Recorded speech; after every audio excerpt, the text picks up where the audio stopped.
തുടച്ചിയതൊക്കെ പോയാ അമ്മ തുടച്ചട്ടെ?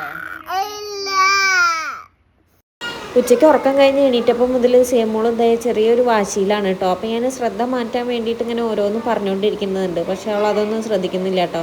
പുറത്തിങ്ങനെ രാവിലെ മുതൽ ഇങ്ങനെ മഴക്കാറുണ്ട്, പക്ഷെ മഴയൊന്നും കാര്യമായിട്ട് പെയ്തിട്ടില്ല. പിന്നെ അതാ കുറച്ച് കഴിഞ്ഞപ്പോൾ ഏട്ടന്മാർ കളിക്കാൻ വേണ്ടി പുറത്തേക്ക് ഇറങ്ങിയിട്ടുണ്ട് കേട്ടോ.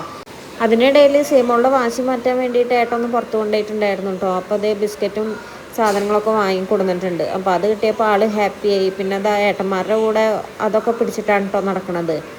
ആരെയും സ്കേറ്റിംഗ് ചെയ്യാൻ എവിടെയും പോയി പഠിച്ചിട്ടൊന്നുമില്ല. ഇത് വീട്ടിൽ തന്നെ ഇങ്ങനെ അവൻ ചെയ്തിട്ട് ഇങ്ങനെ കുറച്ചെങ്കിലും ഓടിക്കാൻ പറ്റുന്നതാണ് കേട്ടോ. അപ്പോൾ ഇത് പഠിപ്പിക്കുന്നത് അടുത്ത് എവിടെയെങ്കിലും ഉണ്ടായിരുന്നു വെച്ചെങ്കിൽ കൊണ്ടാക്കായിരുന്നു. ഇത് പക്ഷേ അടുത്തൊന്നും ഇതുവരെ പറഞ്ഞു കേട്ടിട്ടില്ല. പിന്നെ ഒരു പ്രാവശ്യം ഈ വെക്കേഷൻ്റെ ടൈമിൽ എടപ്പാളുണ്ടായിരുന്നു, പക്ഷേ ആ സമയത്താണെന്ന് വെച്ചെങ്കിൽ അവിടെ കൊണ്ടാക്കാനും പറ്റിയില്ല. ആരും തന്നെ ഒരു ബാലൻസും ഇല്ലാതെയാണ് ഓടിച്ചുകൊണ്ടിരിക്കുന്നത്. അതിൻ്റെ ഇടയിൽ സേമോൾ കയറിയിട്ട് അവൻ്റെ ബാലൻസ് ഉള്ളതും കൂടി കളയുന്നുണ്ട് കേട്ടോ. അവൾക്ക് ആ ഷൂ കിട്ടാൻ വേണ്ടിയിട്ടാണ് അവൻ്റെ പിന്നാലെ ഓടുന്നത്. അവൾക്കതൊക്കെ ഒരു രസമാണ്. ഓടിക്കുന്നതിൻ്റെ ഇടയിൽ ഇടയ്ക്ക് വീഴുന്നൊക്കെ ഉണ്ട് കേട്ടോ. എന്നാലും വീണോടത്തുനിന്ന് എണീറ്റിട്ട് വീണ്ടും ഓടിക്കുക, അങ്ങനെയൊക്കെയാണ് പരിപാടി. ആരിൻ്റെ ഓടിക്കൽ കഴിഞ്ഞാൽ പിന്നെ അടുത്തായിട്ടാണ് ദേവട്ടൻ്റെ ഉണ്ടോ. അപ്പോൾ ദേവട്ട അതിന് വേണ്ടിയിട്ടാണ് ആരിൻ്റെ പിന്നാലെ നടക്കുന്നത്. പക്ഷേ ദേവട്ടിന് ഈ ഷൂ പാകല്ല. ആരിൻ്റെ കാല് കുഞ്ഞതാണ്, ദേവട്ടിൻ്റെ കാല് കുറച്ച് വലിപ്പമുണ്ട്. അപ്പോൾ അവനത് പാകല്ല. എന്നാലും അതിൻ്റെ ഉള്ളത്തെ കുഷിനൊക്കെ ഊരിയാൽ ദേവട്ടിന് ഓടിക്കാൻ പറ്റും കേട്ടോ. കളിയൊക്കെ കഴിഞ്ഞതിൻ്റെ ശേഷം ആരെയും കൈയും കാലൊക്കെ കഴുകിയിട്ട് വിളക്ക് കാണിക്കുകയാണ് കേട്ടോ. അപ്പോൾ ഞങ്ങളെല്ലാവരും ഉമ്മർത്തിരിക്കുന്നുണ്ട്. സേമോൾ അവിടെ ഇരുന്നിട്ട് ബിസ്ക്കറ്റ് കഴിച്ചുകൊണ്ടിരിക്കുകയാണ് കേട്ടോ. ദേവട്ട അതാ എന്തോ ഇരുന്ന് കളിച്ചുകൊണ്ടിരിക്കുന്നുണ്ട്.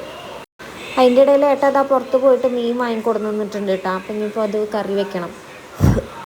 മീൻ നന്നാക്കാൻ പോണതിൻ്റെ മുന്നേ ഞാൻ പുളിയും തക്കാളിയും കൂടിയിട്ടൊന്ന് വെള്ളത്തിൽ ഇട്ടിട്ട് വേവിക്കുകയാണ് കേട്ടോ, മുളകുശം വെക്കാൻ വേണ്ടിയിട്ട്. അപ്പം ഇങ്ങനെ വെക്കുമ്പോൾ അത് നല്ല ടേസ്റ്റായിട്ട് തോന്നാറുണ്ട്.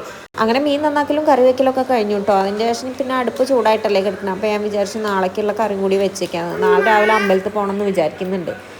അങ്ങനെയാണ് വെച്ചെങ്കിൽ നേരം മെഴുകണ്ടല്ലോ എന്ന് വിചാരിച്ചിട്ട് ഞാൻ ഉള്ളിക്കറി വെച്ചേക്കാണ് കേട്ടോ. ഉള്ളിക്കറിയും ചപ്പാത്തിയും കൂടി ഉണ്ടാക്കാമെന്നാണ് വിചാരിക്കുന്നത്. അപ്പോൾ അത് വേണ്ടിയിട്ട് ഞാൻ ഉള്ളിക്കറിയും കൂടി ഉണ്ടാക്കി വെക്കുകയാണ് കേട്ടോ.